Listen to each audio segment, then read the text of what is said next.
Our topic today is scariest ghost stories. Bring a cup of tea or your favorite drink and let's get started.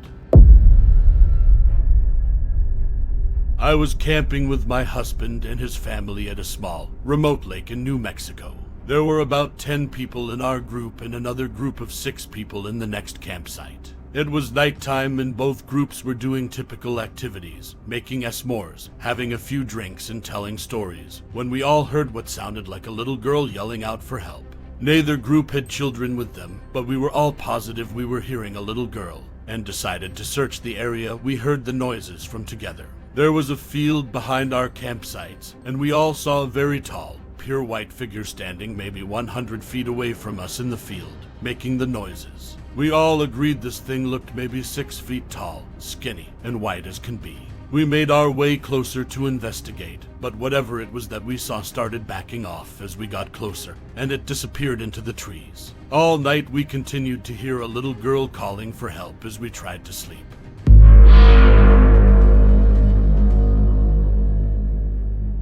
I was driving across country with my mom and sister when I was 16, and my sister was 20. It was late, but we were well rested still and alert. We were driving along an interstate and needed gas and a bathroom break, so we stopped at the only rest stop in 200 miles. There was a van full of teenagers on a road trip at the gas station, as well as a small gray car parked at the pump in front of us with 2 young men standing still outside of it. When we got there, everything felt wrong.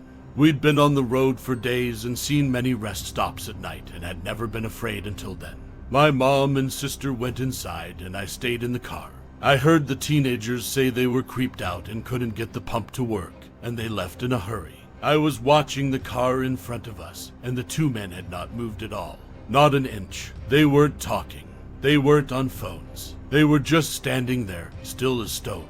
My sister and mom came running back out to the car, and when they got in, the 2 men slowly turned to look at us while not moving or pivoting the rest of their bodies. And I swear to fucking shit, we all saw the same thing. They had eyes dark as pitch and empty. Truly empty. Not black, not reflecting any light at all, just a void.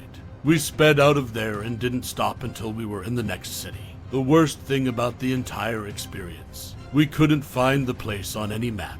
We knew exactly which spot on the interstate to look, and we couldn't find it on Google Maps or any paper map we had.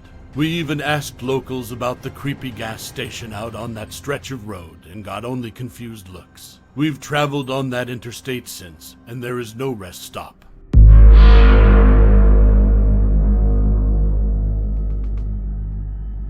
We were driving my friend's really old beat-up Subaru through a massive graveyard. We stopped and walked down a hill and came across a little pond. There was someone sitting on a rock on the other side of the pond. The figure was all black and we couldn't make out any features other than the fact it looked like a man who was wearing some old-style top hat. We stupidly waved and shouted hi. He didn't show any acknowledgement and continued sitting still on the rock.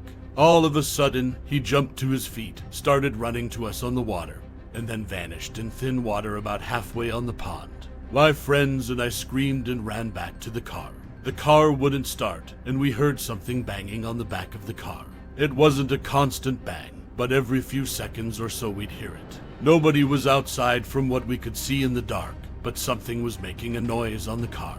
I opened my phone and started dialing my mom to come give us a boost, but I had no service. None of us had any cell service. The next 30 minutes were spent trying to get her car started.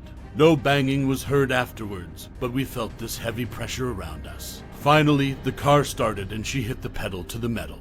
We sped out of the graveyard so fast. Immediately crossing the gates, all of our phones regained cell service. One thing I know for certain is that someone or something was out there, and it was not an animal or a human.